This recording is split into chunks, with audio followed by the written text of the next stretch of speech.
Chocolate के गोलगप्पे वाला भूत। मध्य प्रदेश से कुछ दूर एक छोटा सा खूबसूरत पालमपुर गांव था। वहाँ छोटी छोटी नदियाँ थी, तरह तरह के पहाड़ थे और प्रकृति का बहुत खूबसूरत रूप यहाँ देखने को मिलता था। लेकिन इन सब के बावजूद पालमपुर की सबसे मजेदार चीज वहाँ हर साल लगने वाला बसंत का मेला था। कहते हैं कि पालमपुर में लगने वाला मेला इतना बड़ा होता था कि कोई भी उसे एक दिन में पूरा नहीं घूम सकता था। उस मेले में गांव वाले तरह तरह के खिलौने, कई तरह की मिठाइयाँ, ना जाने कितने किस्म के खेल और अलग अलग तरह की खाने पीने वाली चीजों का ठेला लगाते थे। और इन ठेलों में से एक सबसे मशहूर ठेला था सुरेश चाट भंडार। चार पहियों के इस ठेले पर सुरेश चाट पापड़ी, टिक्की और गोलगप्पे बेचता था। लेकिन बाकी सभी चीजों से ज्यादा लोगों को सुरेश के गोलगप्पे पसंद थे। मेले में हर रोज सुरेश ठेला भर कर गोलगप्पे लेकर जाता था, लेकिन शाम होने से पहले ही उसके सारे गोलगप्पे बिक जाते थे। काफी बड़े बड़े लोग सुरेश को हराने की कोशिश कर चुके थे, लेकिन कोई भी उसे हरा ना सका, क्योंकि उसके गोलगप्पों की बात ही अलग थी। सुरेश के साथ उसका एक 12 साल का बेटा माधव और एक 16 साल का लड़का रोनित रहता था।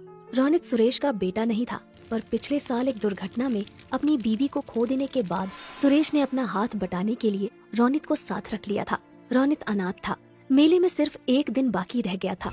सुरेश और रोनित दोनों तैयारियों में लगे हुए थे। सुरेश जल्दी जल्दी गोलगप्पे तल रहा था, तभी उसकी नजर माधव पर जाती है, जो बने हुए गोलगप्पों के साथ कुछ कर रहा होता है। माधव बड़ा ही चंचल होता है। वो गोलगप्पों में कभी कुछ मिला देता तो कभी कुछ। माधव को देखकर सुरेश कहता है, अरे मेरे साइंटिस्ट अब क्या कर रहा है गोलगप्पों के साथ? 1 मिनट पापा। माधव ने गोलगप्पों में थोड़ी सी हल्दी, मिर्च और धनिया डाली, फिर उस पर दही डालकर कहने लगा, ये लो, ये बन गए चटपटे दही वाले गोलगप्पे। जब तू गोलगप्पे बेचेगा ना, तब ये सब नुस्खे अपनाना। अरे माधव पढ़ लिख कर गोलगप्पे क्यों बेचेगा? क्यों, क्या खराबी है? काम इंसान को छोटा बड़ा नहीं बनाता, बल्कि इंसान काम को छोटा बड़ा बनाता है। अच्छा, मतलब ये गोलगप्पों में मिर्च धनिया भरकर बड़ा इंसान बन जाएगा? क्या पता बन जाए। तुम्हें पता है माधव जिस उम्र में है, उस उम्र में एक इंसान का दिमाग सबसे ज्यादा तेज होता है। वो ये सब बातें कर ही रहे होते हैं कि तभी माधव चिल्लाता है, ये देखिए पिताजी, मिट्टी के गोलगप्पे। ये देखकर रोनित हंसने लगता है और कहता है, अगर गोलगप्पे में मिट्टी मिला देना दिमाग है, तो अच्छा है मेरे में कम दिमाग है।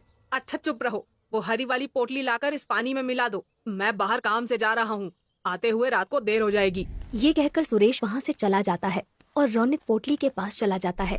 वहाँ 2 रंग की पोटलियाँ होती हैं, एक लाल और एक हरी। रोनित गलती से हरी की जगह लाल वाली पोटली उसमें मिला देता है। तभी उसे बाहर से कुछ आवाज आती है और रोनित बिना पानी को देखे ही बाहर चला जाता है। उसने ध्यान ही नहीं दिया कि पानी का रंग हरे की जगह काला हो गया था। रात को जब सुरेश घर वापस आता है तो देखता है कि माधव अपने बिस्तर पर सो रहा होता है और रोनित घर में कहीं नहीं होता। सुरेश को लगता है कि वो काम खत्म करके अपने दोस्तों के साथ खेलने चला गया होगा। रात को सोने से पहले वो निश्चय करता है कि कल की तैयारी का सारा सामान देखकर सो जाएगा। वो चाट पापड़ी देखता है, जो कि बिल्कुल ठीक होती है। गोलगप्पे भी अच्छे ही दिख रहे होते हैं।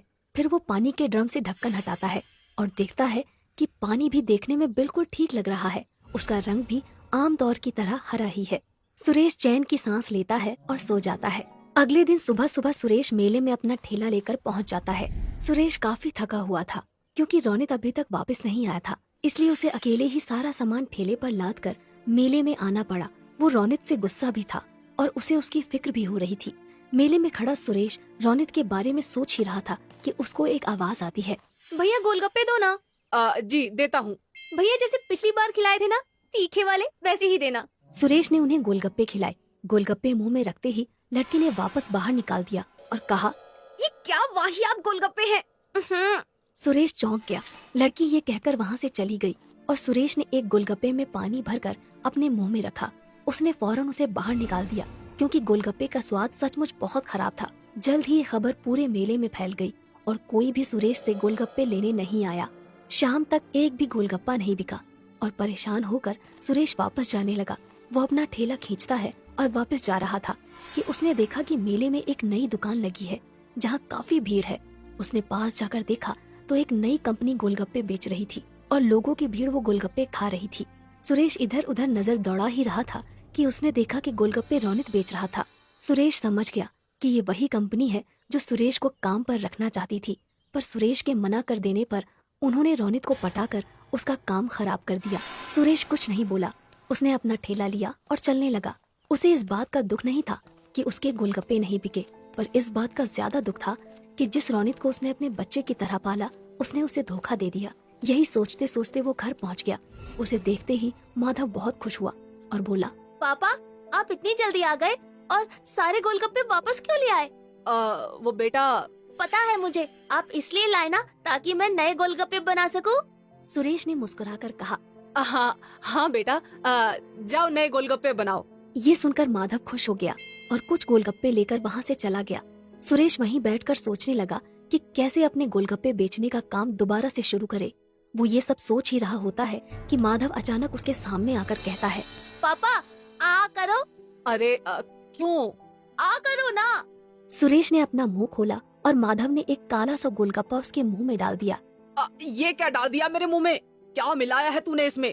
चॉकलेट। अच्छा, ये गोलगप्पे खाकर सुरेश के दिमाग में एक आइडिया आया ही होता है कि तभी माधव कहता है, ये लो पापा, ये भी खाओ। सुरेश मुंह खोलता है, इसमें क्या मिलाया है तुमने? मिट्टी और लाल मिर्च। सुरेश हंसने लगता है और माधव को गले से लगा लेता है। फिर सुरेश पूरी रात अपने कमरे में कुछ करता रहता है। अगले दिन मेले में रौनक के गोलगप्पे बिक रहे होते हैं। तभी एक आवाज आती है, ये क्या खा रहे हो? वहाँ चलो सुरेश के पास, कुछ नए किस्म के गोलगप्पे आए हैं। ये सुनते ही सब सुरेश के पास चले जाते हैं और देखते हैं कि उसके ठेले पर चॉकलेटी रंग के बेहद खूबसूरत और अलग से गोलगप्पे रखे हैं। सब वो गोलगप्पे खाते हैं और सुरेश की बहुत तारीफ करते हैं। तभी रोनित वहाँ आता है और कहता है, तुमने ये कब बनाए? मेरे जिस बच्चे का तुम मजाक उड़ाते थे उसी का आइडिया है ये। ये किसके गोलगप्पे हैं? चॉकलेट के। अच्छा, मैंने तुम पर बहुत भरोसा किया था रोनित, पर तुमने वो तोड़ दिया। रोनित कुछ कहने ही वाला होता है कि अचानक भीड़ से आवाज आती है, और गोलगप्पे दो भैया। अरे भैया, और गोलगप्पे तो खिलाओ। अरे बिल्कुल बिल्कुल, अभी खिलाता हूँ मैं। ये कहकर सुरेश गोलगप्पे बेचने लग जाता है और दोबारा पालमपुर के बसंत के मेले का सबसे मशहूर गोलगप्पे वाला बन जाता है, चॉकलेट के गोलगप्पे वाला।